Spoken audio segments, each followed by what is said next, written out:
Hello. അപ്പോൾ ഇന്നത്തെ ദിവസം ഞാൻ സി പ്ലാന്റിനെ കുറിച്ചാണ് പറയുന്നത്. എനിക്ക് ഒത്തിരി ഇഷ്ടപ്പെട്ട ഒരു ചെടിയാണ് ഈ സി പ്ലാന്റ്. ഇത് ബ്ലാക്ക് സി പ്ലാന്റ് ആണ്. ഈ പച്ച കളറിൽ കാണുന്നത് ഇതിൻ്റെ ആ ഷൂട്ട് വരുന്നതാണ് കേട്ടോ. പുതിയ മുളയൊക്കെ വരുന്നതാണ്. അത് ആദ്യം വരുന്നതിന് ഒരു പച്ച കളറാണ്, ഒരു ലൈറ്റ് പച്ച കളറാണ്.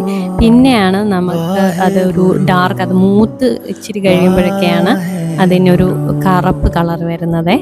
ഇതിന് നമുക്ക് അത്രയും വലിയ മെയിൻ്റനൻസ് ഒന്നും വേണ്ടാത്ത ഒരു ചെടിയാണ് കേട്ടോ സി പ്ലാന്റ്. ഇതിന് ഇപ്പോൾ ഒരു ദിവസം, ഇന്നൊരു ദിവസം നമ്മൾ ചെടിക്ക് വെള്ളം ഒഴിക്കുകയാണെങ്കിൽ പിന്നെ ഒരാഴ്ച കഴിഞ്ഞ് അല്ലെങ്കിൽ ഒരു 2 ആഴ്ചയൊക്കെ കഴിഞ്ഞ് വെള്ളം ഒഴിച്ചാലും ഇതിന് ഒരു പ്രശ്നം ഉണ്ടാകത്തില്ല കേട്ടോ.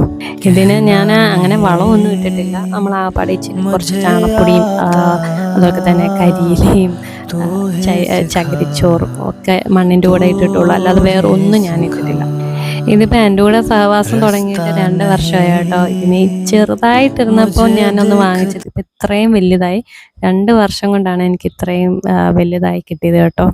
ഇതിൻ്റെ ഇല നമ്മൾ എടുത്തിട്ടാണ് ഇതിൻ്റെ പുതിയൊരു ചെടി ഉണ്ടാക്കിയെടുക്കുന്നത്. ഇത് കമ്പ് വെച്ചും ചെയ്യുന്നത് ഞാൻ കണ്ടിട്ടുണ്ട്, പക്ഷെ ഞാൻ ഇല വെച്ചിട്ടാണ് ചെയ്യുന്നത്. അപ്പം ഇന്നത്തെ വീഡിയോ എത്രയേ ഉള്ളൂ. അപ്പം എല്ലാവർക്കും ബായ്.